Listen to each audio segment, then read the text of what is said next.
Alright, so this is the base cockpit view. You can use plus and minus keys to zoom in and zoom out, or you can push space and use the rolly bar on your mouse button to hold that down and look around. It gives this cockpit a nice four-seater.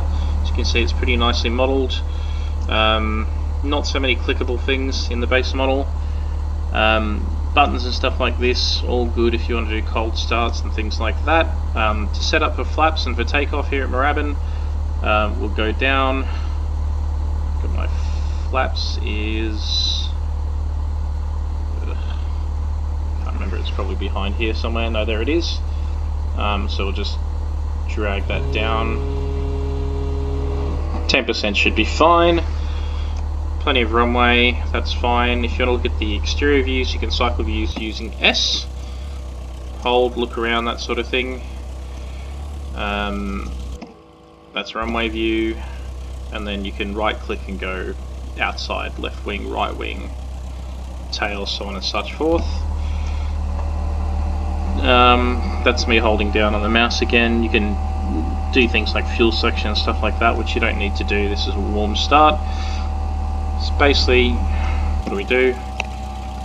Yeah, ailerons work, up and down that all works, rudder seems to work, that's fine. We'll check our lights on with L. Go back to cockpit view.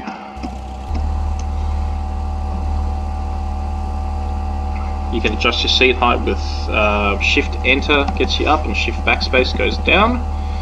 Okay, and then you've got your instruments and everything like here, airspeed, turn coordinator, heading. That's all for radio stuff. If you're doing a circuit, it doesn't matter. And then obviously your throttle and stuff, it's just like the real plane, except I'm obviously using the keyboard and the what do you call it, the joystick, which I can also look around using the hat switch at the top. Cool, all seems good. If you want to dial up the tower and say hi, you push the comma button. It gives you a menu, tune Moorabbin ground, requests depart straight out. Moorabbin ground, Cessna Golf, Bravo Delta Foxtrot flight, with Charlie, request taxi for takeoff, departing straight out. Cessna Golf, Bravo Delta Foxtrot flight, taxi to and hold short of runway 31, right, I am taxiway runway 13 left, contact tower on 118.1 ready. Perfect. Taxi to and hold short runway 31, right, using taxiway runway 13 left, Cessna Alpha Foxtrot flight. Now, something I didn't realise because I was really dumb is the runway number is the actual heading direction. So they said we want to take off from 31. If I look here in my heading direction, looks like we're heading 31, so we already know we're on the right runway. If we want to double check, there's great big numbers and things. So when you're in the air, there you go, 31 right. So, cool, we'll go back again, turn Moorabbin Tower, request takeoff clearance, visual flight rules. Cessna Golf, Bravo Delta Foxtrot flight, at runway 31, right, ready for takeoff, departing straight out. Cessna Golf, Bravo Delta Foxtrot flight, cleared for takeoff, runway 31, right, departing straight out, approved. Cool. Cleared for takeoff, runway 31, right, Cessna Delta Foxtrot flight. So, now I'm going to take off. First thing I'll do is hold down the brakes, which in this case for me is the trigger button on my joystick, but it could also be the full stop button or the B button. So hold that down. See down in the corner it says brakes on. I'll rev my throttle.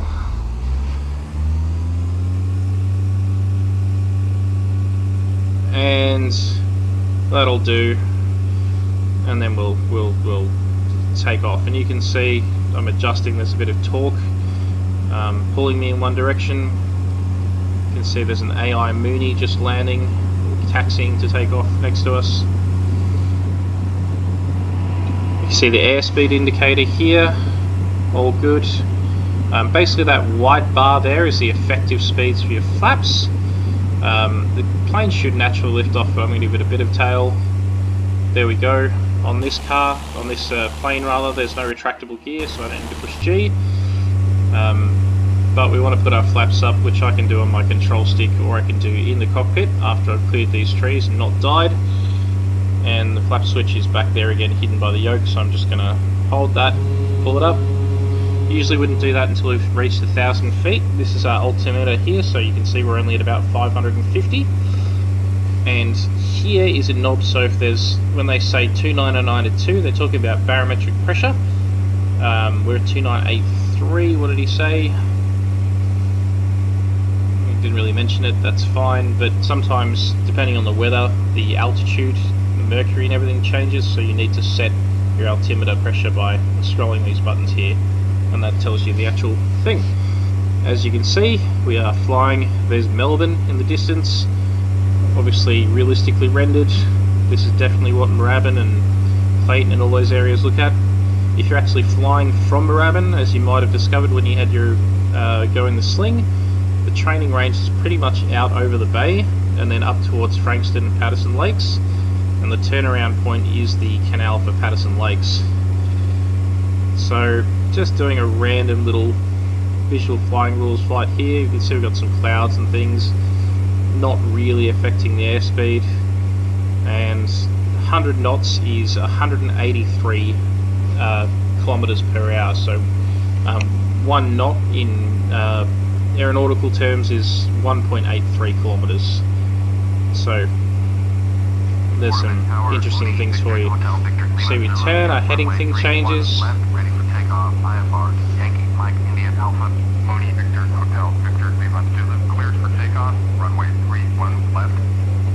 So you get all the stuff from there. If we look out the window, there's our airport, as we can see. And that's, look, to be fair, that's pretty much what it looks like in real life. The graphics aren't amazing. Obviously the game's in its original form is 15 years old. In this form it's about 10 years old. But absolutely serviceable. Now,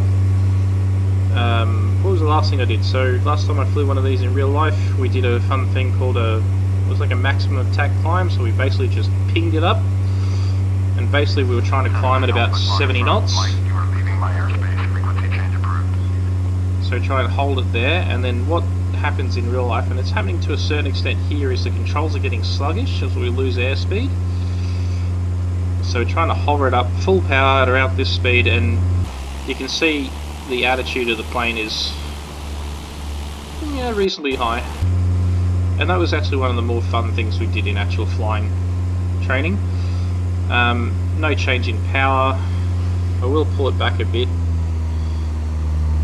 And you can see there our level indicator next to the airspeed indicator. We're level, and we can trim it out again. So you can either use the trim bar here, so back obviously to put the nose up a bit, and vice versa, or again you can do it on your control stick. And obviously with this game the best bet is to get a control stick. Might cost about $40 from JB. So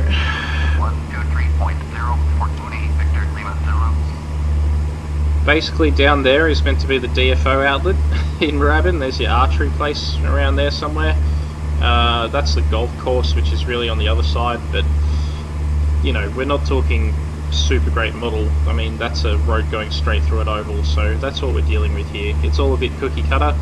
If we were to head straight north around there is the Lilydale airfield, and in fact if we push shift F5, not shift 5, shift F5, no, shift 3, it's been a while, brings up our GPS, which is fully modelled. Zoom out, and if we wanted to get a line to Lilydale, we just push here and we put in, you can type in Lilydale, you can go click through and then go, we want to go Y Lil, so Y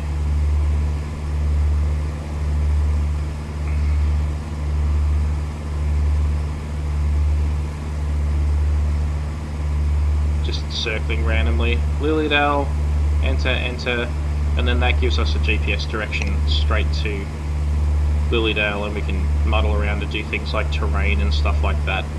It gives us an estimate of how long it'll take, so in this case 14 minutes. But because we're in the vicinity and this is a short video, I'll just close that again with shift 3, call up our buddies at Moorabbin with the comma button, go Moorabbin approach, rah rah rah,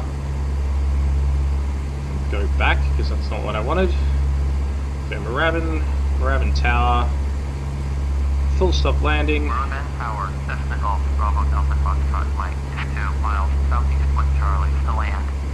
Cessna Golf Bravo Delta Foxtrot, Mike Moorabbin Tower, make straight in, runway 31 left, altimeter 2952. Alright. Cessna Delta Foxtrot, Mike cleared to land, runway 31 left. Cleared to land, runway 31 left.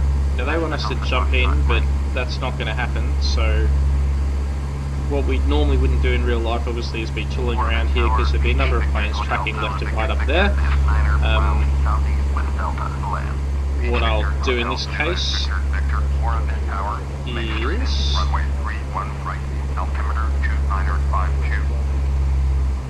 fly straight in, runway 31 right, beach, Zulu Victor Victor. Drop my engine power. I'm just going to cut across and do a short circuit. And again, this is, in real life you wouldn't do this, I'm just demonstrating what landing looks like. So, looking around, everything's clear, nobody's going to crash into us.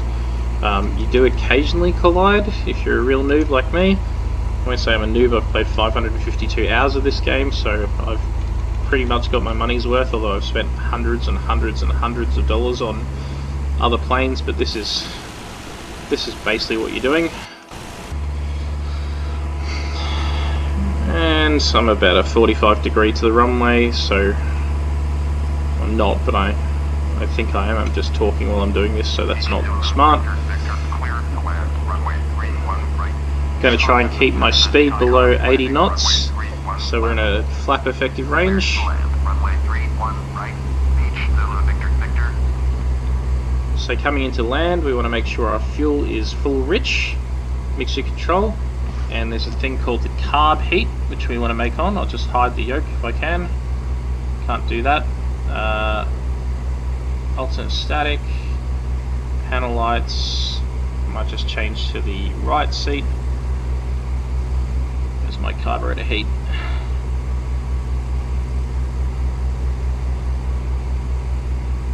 Meh, I can't find it. It's right. Basically, in real life, you'd put your carburetor heat on because as you cut back on the engine and as the nose is pointing low, you're getting cool air flowing over the engine. I've sunk quite a bit here, so again this is being super noobish. I'm just showing you what piss farting around in this game is like. Obviously not as pretty as DCS, but still pretty cool. And if you get into it, then I definitely recommend getting the Active Sky Weather mod, because then you get real world weather.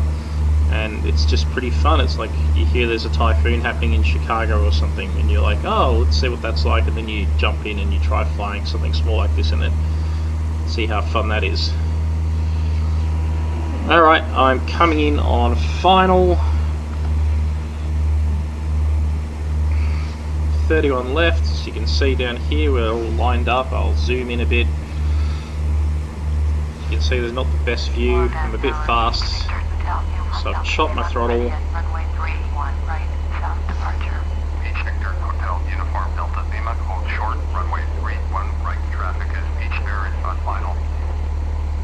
Well, that's concerning because I'm not a beach barrel. Oh well, we're going to push in front, obviously. Now I'm in the flaps range, as you can see there. I'm going to drop my flaps down, chuck them on full. Usually you'd put them halfway as you're on your sort of just turning in, and then you just whack them on full. You can see the airspeed's dropped. I'm well low, so I'm just gonna add a bit of throttle. This is horrible actually. I'm also sitting really stupid high, so you can't actually see anything.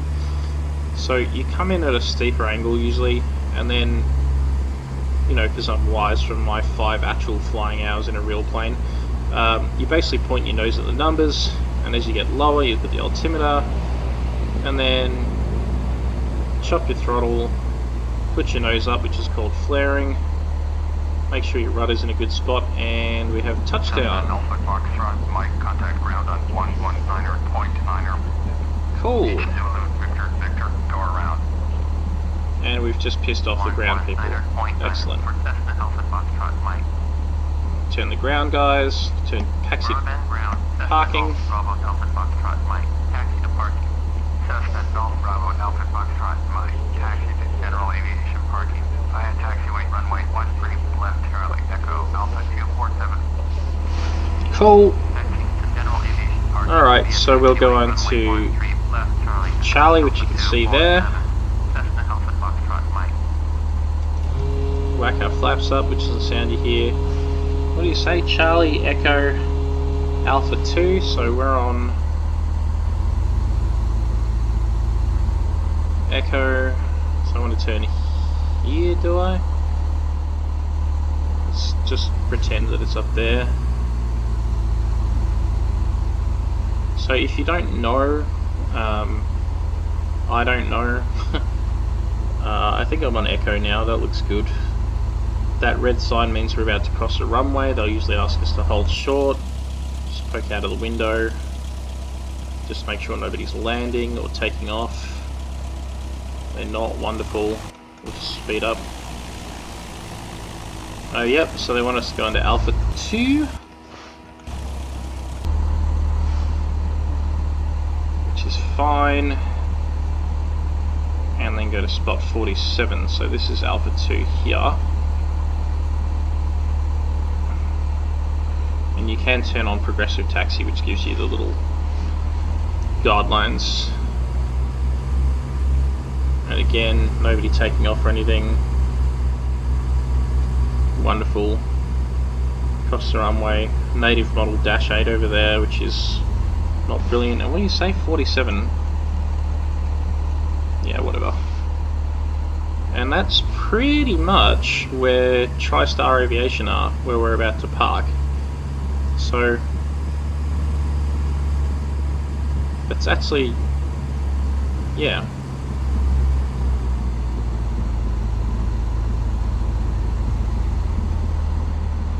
Bit fast. Whack on the brakes, destroy the tyres, turn in here.